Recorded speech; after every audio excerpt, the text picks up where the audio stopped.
భాను మనకి దూరమైనా ఎవరూ తనని మర్చిపోలేకపోతున్నాం. ఈరోజు తను మనతో ఉన్నట్టుగానే మనం అందరం భావిస్తున్నాం. నిజంగా ఇది మంచి రోజే. ఒరే వాసు, నువ్వు ప్రాణంగా పెంచుకున్న కూతురు ప్రాణాలతో లేదని తెలిసినా కూడా ఆ బాధని నీ గుండెల్ని పిండేస్తున్నా నా కొడుకు బావుండాలి అని ఇంతలా ఆలోచిస్తున్నావంటే నీ మనసుని ఎలా అర్థం చేసుకోవాలరా? నేను నా స్వార్థం కోసం ఎప్పుడూ ఆలోచించను. అందరూ బావుండాలని కోరుకుంటాను. భాను కూడా అలాగే కోరుకునేది. ఏం చేస్తాం, ఈరోజు మన మధ్య తను లేదు. ఇవాళ అందరం భాను గురించి ఆలోచిస్తున్నాం, కానీ తను మాత్రం మనందరికీ దూరం అయిపోయింది. ఆ బాధ మట్టిలో కలిసిపోయేంత వరకు మనం ఎవరూ మర్చిపోలేమని నాకు తెలుసు. కానీ జీవితం అనేది అక్కడితో ఆగిపోకూడదుగా. ఈ క్షణంలో కూడా కార్తీక్ భాను గురించి ఆలోచిస్తున్నాడు. మరి అలాంటిది నా అల్లుడు గురించి నేను ఆలోచించక్కర్లేదా? నా కూతురుంటే ఎలా ఆలోచించేదో నేను అలాగే ఆలోచించాలిగా. మన కార్తీక్ సంతోషం గురించే తను ప్రతి క్షణము తపన పడేది. ఇప్పుడు కార్తీక్ని నీలిమ ఎంతో బాగా చూసుకుంటోంది. వాళ్ళిద్దరూ ఒకటైతే వాళ్ళిద్దరి జీవితాలు బావుంటాయి. నిజం చెప్పారన్నయ్యా. ఎవరూ జీర్ణించుకోలేని విషయమైనా సరే భాను ఇక రాదు అన్నది నిజం. ఆ బాధలోనే మునిగిపోతే నాకు నా కొడుకు ఏమైపోతాడోనన్న భయం నన్ను ఎన్నో రోజులు వెంటాడింది. అప్పుడే నీలిమ కార్తీక్ జీవితంలో ఉంటే నా కొడుకు జీవితం బాగుంటుందని నేను ఒక తల్లిలా నేను స్వార్థంతోనే ఆలోచించుండొచ్చు. కాని నా మాటని మీరందరూ మన్నించారు.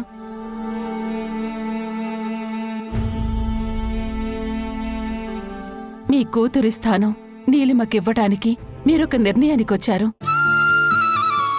జరుగుతున్నది శుభకార్యం కాబట్టి నాకు ఆనందంగానే ఉంది. పంతులు గారు, ఆ ముహూర్తం ఎప్పుడో చెప్తే మేమందరం సంతోషిస్తాం. అలాగేనమ్మా.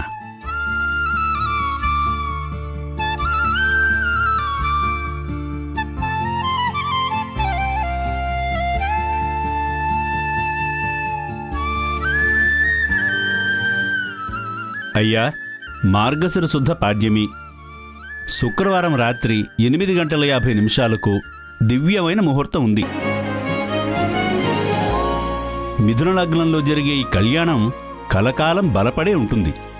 అంటే ఇంకా సరిగ్గా 4 రోజులే ఉంది. ఇంత తొందరగా పెళ్లి పనులు అవుతాయా? ఎందుకు కావమ్మా, అందరూ తలో చేస్తే పనులు అవే అయిపోతాయి. పంతులు గారు, మీరు అదే ముహూర్తానికి ఖాయం చేయండి. శుభం. నేను లగ్నపత్రిక రాసి పంపిస్తాను.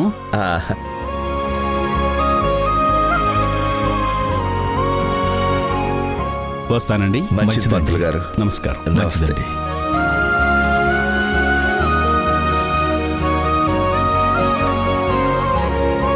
నాన్న, ఏమిటి తల్లి?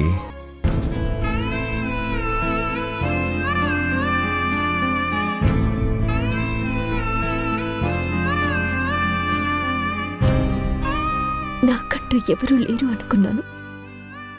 ఈ కుటుంబమే నాది అనుకున్నాను. నన్ను ఇంతలా అభిమానించే వాళ్ళు మీరంతా ఉన్నారని ఎంతో మురిసిపోయాను.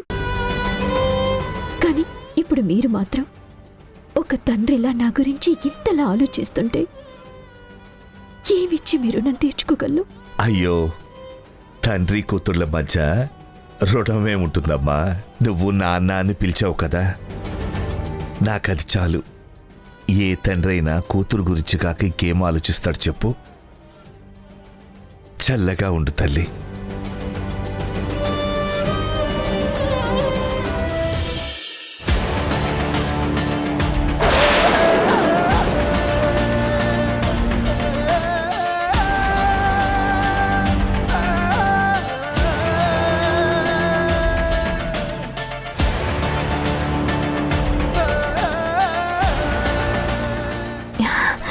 మావయ్య, మావయ్య నువ్వెలా వచ్చావు? ఏమ్మా నేను రాకూడదా? అది కాదు మావయ్య, నువ్వు... అవునమ్మా, నేనెన్నో తప్పులు చేశాను.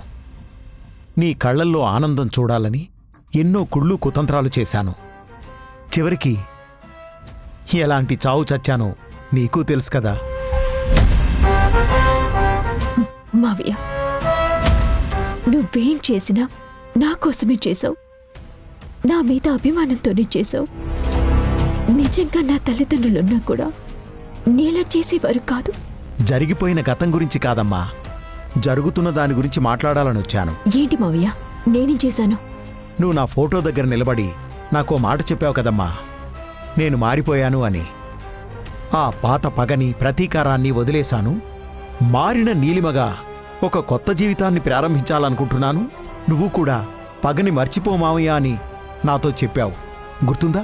అవును మావయ్య, అప్పుడు చేసిన పనులు తలుచుకుంటే ఇప్పటికీ నాకు బాధ అనిపిస్తుంది.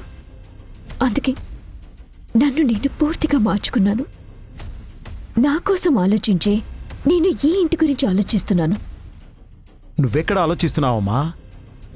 ఇంటికి రావాల్సిన భాను గురించి మాత్రం నువ్వెందుకు ఆలోచించట్లేదు?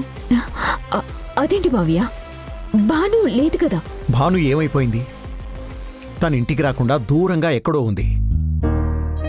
దాన్ని అవకాశంగా తీసుకుని తను చనిపోయినట్టుగా వేరే శవాన్ని చూపించి అందర్నీ నమ్మించావు. అప్పుడైతే నువ్వు స్వార్థంతోనే చేశావు. కాని తర్వాత అదంతా తప్పని నువ్వు తెలుసుకున్నావు. నిన్ను నువ్వు మార్చుకున్నావు. కాని నిజం తెలియని వాళ్ళందరూ భాను లేదని అనుకోవచ్చు. నువ్వెలా అనుకుంటావు? నిజమే మావయ్య, అది నేను క్రియేట్ చేసిన విషయమే కావచ్చు. కానీ ఎన్ని రోజులైనా భాను రాకపోవటం నాకు ఆశ్చర్యంగా ఉంది. అందుకే నిజంగా ఎక్కడైనా భానుకి ఏదైనా జరిగిందేమో అనిపిస్తుంది. నిజంగా భాను ఇంటికి దూరంగా ఎక్కడైనా ఉంటే నువ్వే తీసుకురావాలి. అప్పుడది నీలో నిజమైన మార్పు అవుతుంది. అంతేకాని అందరితో పాటు నువ్వు కూడా భాను ఎప్పటికీ రాదు, ఈ ఇంట్లో నీ స్థానం పదిలమైపోతుందని నువ్వు అనుకుంటే అది మార్పెలా అవుతుందమ్మా? స్వార్థమే అవుతుంది.